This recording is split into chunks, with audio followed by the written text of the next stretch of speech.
The story of Catrine da Costa is not just a grim true crime mystery. It is a case that reflects Sweden's complicated relationship with sex work, addiction, gender, class, and power during the late 20th century.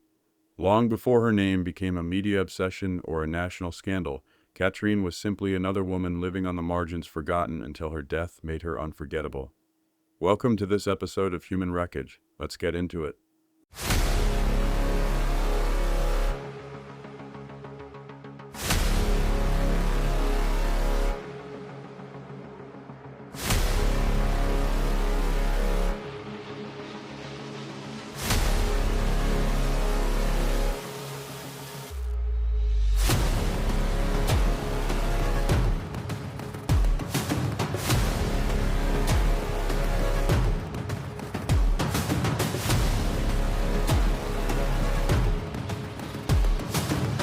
Who was Catrine da Costa? Catrine Bäckström, later known as Catrine da Costa, was born in 1956 in Luleå, a small industrial town in northern Sweden. Her upbringing was reportedly turbulent. There's little publicly documented about her early years, but like many vulnerable women who end up in exploitative environments, Catrine faced challenges that eventually led her down a difficult path. She moved to Stockholm in her early 20s, where she became involved with drugs, specifically heroin, and eventually engaged in sex work to support her addiction. At some point in her 20s, she adopted the surname da Costa. Whether this was a personal reinvention, an alias for work, or an affectation is unclear. Catrine was a mother. She had 2 children, both of whom had been removed from her custody due to her unstable lifestyle and drug use. She remained intermittently in contact with her family, especially her parents, but struggled with housing, relationships, and keeping a job. Like many sex workers of the time, Catrine operated mostly from Kunstradgården, a well-known red light street in central Stockholm, close to government buildings, shopping centers, and hotels. She was reportedly articulate, social, and known to carry a diary with her. Several acquaintances described her as bright and clever, if troubled. Her life was unstable, but she was not invisible. And yet, when she disappeared in June of 1984, no missing persons report was immediately filed. To understand why the da Costa case exploded the way it did, it's important to look at Sweden in the early 1980s. It was a period of transition. The country was increasingly affluent, progressive, and liberal on paper, but underneath the surface, moral contradictions simmered, especially regarding issues like sex, gender equality, and criminal justice. Prostitution in Sweden wasn't yet illegal, but it was heavily stigmatized. Street-based sex workers were harassed by police and seen as both victims and perpetrators of moral decline. Although Sweden prided itself on gender equality, the lived experience of women like Catrine suggested a society that still treated marginalized women as expendable. Heroin use was also on the rise during this time, and it was often met with a mix of punitive policing and insufficient social support. Users were not viewed as individuals needing treatment, but as nuisances or criminals to be cleared off the streets. Catrine embodied the kind of person the state tried to ignore, a drug-using sex worker without a permanent home, deeply entangled in systemic neglect. The girl with the dragon tattoo, fact versus fiction. In later years, as the da Costa case became synonymous with injustice, it was heavily speculated that Catrine inspired Stieg Larsson's character Lisbeth Salander, the dark, brilliant hacker in The Girl with the Dragon Tattoo. While Larsson never confirmed this directly, he died before the books were published. Literary scholars and journalists have repeatedly pointed to parallels between Salander's world and da Costa's. Like Catrine, Salander is marginalized and underestimated. She experiences sexual abuse and violence at the hands of powerful men, and society dismisses her pain until she fights back. Larsson, a journalist who had covered sexual violence and right-wing extremism in Sweden, was likely familiar with da Costa's case, which had become a national scandal by the time he was writing. While Lisbeth survives and ultimately triumphs, Catrine did not. But her story, raw, unresolved, and steeped in structural injustice, echoes in Larsson's fiction, reframed as a kind of literary revenge for a real-world failure. In the weeks leading up to her disappearance, Catrine was reportedly staying with different acquaintances, sometimes couch surfing or staying in shelters. Some reports suggest she was trying to get clean, others claim she was still actively using heroin. She had been seen by social workers, and at least one source claims she may have had an argument with another sex worker shortly before she vanished. On June 10, 1984, which was Pentecost Sunday, she was last confirmed to be alive. One witness claimed to have dropped her off near Kunstradgården, a central park in Stockholm. Others say she was seen around Gamla Brogatan, near the red light district. After that, she simply disappeared. Days turned into weeks, and no formal missing person report was filed. Part of the tragedy here is how unremarkable her disappearance initially seemed. Women like Catrine went missing all the time. They were transient, often estranged from family, and rarely taken seriously by police unless their deaths made headlines. It wasn't until parts of her dismembered body began appearing in garbage bags weeks later that authorities and the country paid attention. Catrine da Costa became a symbol of many things, none of which she could control. To some, she was a victim of systemic misogyny, a stand-in for every woman society deemed unworthy. To others, especially in conservative media, she represented the dangers of moral decay, drugs, prostitution, broken families. But above all, her death and the failure to convict anyone for her murder exposed a gaping wound in Sweden's self-image. The country liked to believe it was a bastion of fairness and social progress. Yet here was a woman brutally killed, possibly by professionals entrusted with public health and safety, and the state could not deliver justice. Her body, literally dismembered and scattered across Stockholm, became a metaphor for the way she had been treated in life. Broken up, compartmentalized, and discarded. And in death, as the media frenzied around bizarre child testimony, satanic rumors, and conflicting forensic evidence, her humanity was too often lost in sensationalism. Catrine da Costa was not just a murder victim. She was a person failed by the systems meant to protect her health care, housing, addiction treatment, and law enforcement.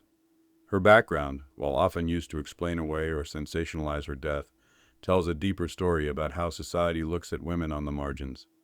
Before her name became a headline, Catrine was a mother, a daughter, a woman trying to survive. Her case continues to haunt Sweden, not only because it remains officially unsolved, but because it demands uncomfortable reflection on how easy it is to forget the forgotten until it's too late. Last seen around Pentecost, June 10, 1984, either dropped off at Kunstradgården or seen near Gamla Brogatan. On July 18, 2 black bin bags were found under Karlberg's Bridge by Solna, one with a torso, another with legs. On August 7, additional bags were found nearby containing arms and hands. Her head, internal organs, genitalia, and one breast were never recovered. The body was identified by fingerprints. Forensic examination by Javan Raj at Karolinska Institutet determined dismemberment by someone with limited anatomical skill, using domestic tools. Cause of death remained undetermined. In 1987, the investigation into Catrine da Costa's murder took a dramatic and unexpected turn. Police arrested 2 men who, at first glance, seemed the last people anyone would suspect. 2 medical doctors. The first was Dr. T. a forensic pathologist working at Karolinska Institutet, Sweden's premier medical university. Hiem was well versed in human anatomy and forensic procedures. He routinely performed autopsies and dissections, a fact that would later fuel the prosecution's theory. If anyone knew how to dismember a body, it was him. The second man was Dr. Thomas Algain, a general practitioner with a private practice. Unlike Hiem, Algain's background didn't include pathology or forensic work. His connection to the case came through a very different and more personal channel. Both men were arrested and charged with the murder and dismemberment of da Costa, a charge that shocked Swedish society. Why were doctors suspected? And what evidence brought the investigation to their doors? Authorities argued that Hiem's medical knowledge made him capable of dismembering da Costa with anatomical precision, and that Algain's troubled personal life connected him to the crime scene. But beyond that, there was little hard evidence. These men were respected professionals. Their arrest sent shockwaves through the medical community and ignited a media frenzy. The prosecution's case hinged largely on the testimony of one unlikely witness, Thomas Algain's 3-year-old daughter. Caught in the crossfire of a bitter custody battle, the child was interviewed multiple times by social workers and psychologists. Her statements were deeply disturbing. She spoke of seeing her father and another man dressed in white coats engaged in horrific acts. A naked woman, blood everywhere, a saw. She even described being forced to witness and participate in acts of violence, some of which prosecutors claimed included cannibalism. But there's a problem. Children's memories, especially under intense questioning, are fragile and highly suggestible. Experts later analyzed the interviews and found patterns consistent with memory contamination and false memory syndrome. The child's testimony evolved under pressure, with leading questions and repeated sessions shaping her narrative. Despite this, the emotional weight of a child describing such trauma captivated the public and prosecutors alike. It became a sensational story feeding into the larger satanic ritual abuse panic sweeping through many Western countries in the 1980s. The trial of T. Hiem and Thomas Algain was arguably one of Sweden's most controversial legal proceedings. The prosecution laid out its case, leaning heavily on the child's testimony, the suspicion around Hiem's pathology background, and circumstantial details like the men's whereabouts during the alleged time of the murder. But the defense pushed back hard. They argued that the timeline made it impossible to commit such a brutal, prolonged dismemberment in just 90 minutes. Forensic experts testified that the crude, jagged cuts found on Da Costa's remains were inconsistent with surgical precision and more likely the work of an amateur. Most importantly, the defense pointed out the lack of physical evidence. No blood, no DNA, no fingerprints, no tools, nothing connecting either man to the crime scene or the victim. The first trial collapsed after a lay judge leaked information to the press, compromising the jury's impartiality. The second trial ended in acquittal on murder charges. The court could not determine the cause of death, and there was insufficient evidence to convict. Yet the court's verdict remained ambiguous. It stated there were strong indications that the men dismembered Da Costa's body, but could not prove murder beyond reasonable doubt. This left both men in legal limbo, cleared of murder, yet professionally and publicly destroyed. Looking back at the case, several glaring holes in the prosecution's narrative become apparent. First, the timeline. Police claimed the murder and dismemberment happened during a narrow 90-minute window. For experts, this simply didn't add up. Dismembering a body, especially with any care, takes hours. The cuts on Da Costa were crude, requiring even more time, as the perpetrators struggled with tools not designed for precision. Second, the absence of forensic evidence is striking. No blood or tissue was found on Hiem's clothing, in his car, or in his workplace.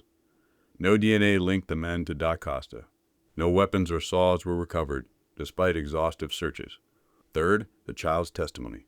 Many later believed that the child's story was shaped by her mother's hostility toward Algain and by suggestive interviewing techniques.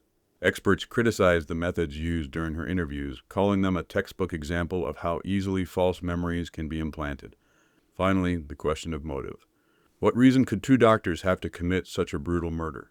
The prosecution's theory rested on innuendo, that the men were sexually deviant, possibly sadistic, and capable of ritualistic violence. Yet no solid motive was ever established. No witnesses came forward describing unusual behavior. No prior history of violence. This lack of motive made the case seem more like a witch hunt driven by fear and moral panic rather than facts. One of the most disturbing and controversial elements of the Catrine da Costa case was the introduction of a young child's testimony, an event that would ultimately blur the boundaries between real evidence and mass hysteria.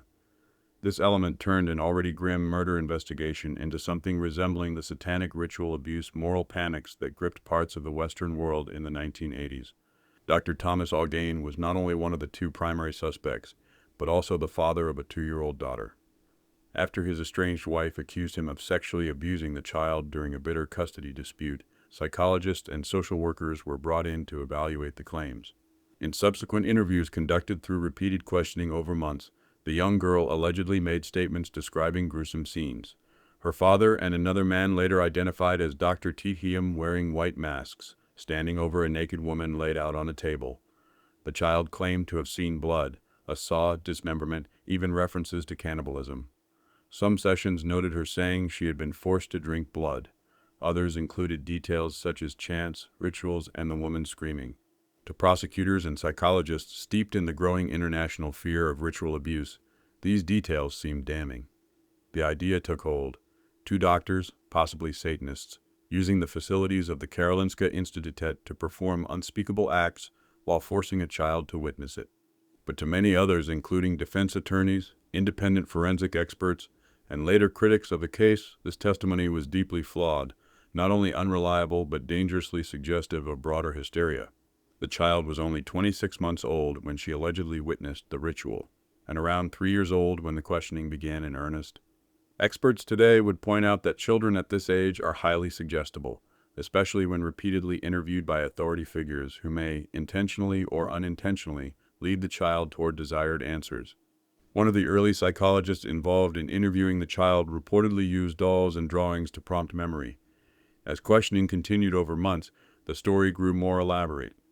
Critics argue that what emerged wasn't a memory, but an imaginative narrative shaped through repetition, subtle leading, and pressure.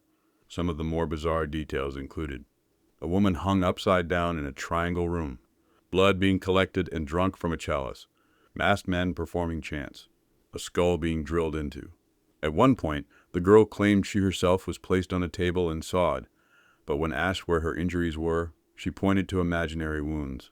Years later, child psychology experts would assert that this kind of narrative is a textbook case of implanted memory. There was no forensic evidence that the child had been physically harmed or sexually abused. The prosecutor's office, however, still treated the child's statements as key circumstantial evidence. The global context, satanic panic. To fully understand how this testimony gained so much traction, one must look at the broader cultural context of the 1980s. Across the United States, Canada, the UK, and parts of Europe, a wave of hysteria took hold, revolving around the belief that organized cults were ritually abusing, sacrificing, and brainwashing children. The McMartin preschool trial in California 1983-1990, one of the longest and most expensive criminal trials in American history, began with similar allegations that children were molested and forced into satanic rituals involving animals, tunnels, and witches. In the end, no convictions resulted, and the case is now cited as a cautionary tale of mass hysteria and flawed interrogation methods. Sweden was not immune to this phenomenon. A 1980s book called Satan's Children claimed there were hundreds of underground cults operating in Scandinavia. Against this backdrop, the Da Costa case seemed to confirm those fears. Secret ceremonies in medical facilities, mutilation, cannibalism, and mass doctors abusing their power. Media outlets in Sweden quickly adopted the language of the satanic panic. Headlines referred to a ritual murder, demonic doctors, and sacrificial rites. The idea of educated professional scientists, no less engaging in secret brutality, made the public both fascinated and terrified. Despite the horrific nature of the child's testimony, no physical evidence was ever found to substantiate her claims. No bloodstains, ritual items, clothing, tools, or fibers were discovered in either doctor's home or in the Karolinska facilities. The autopsy records showed no signs of ritual markings or satanic cuts. In fact, the dismemberment appeared to have been done crudely, with basic tools, not with surgical or symbolic precision. Yet the damage was done.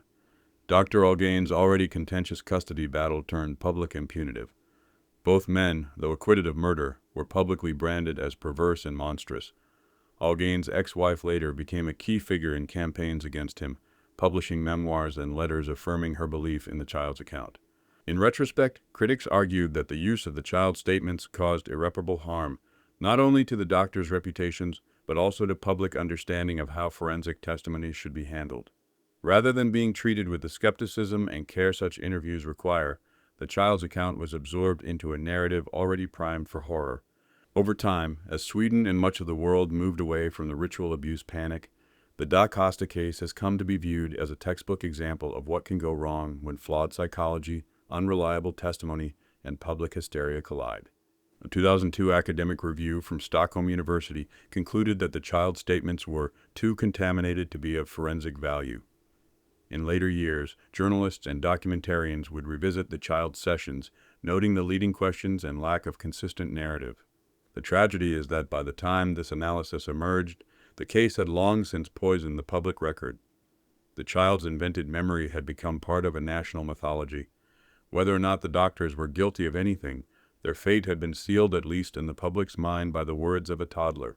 The use of the child's testimony in the Da Costa case reflects one of the darkest elements of 1980s forensic history, the over-reliance on suggestion-based child psychology during a global wave of ritual abuse paranoia.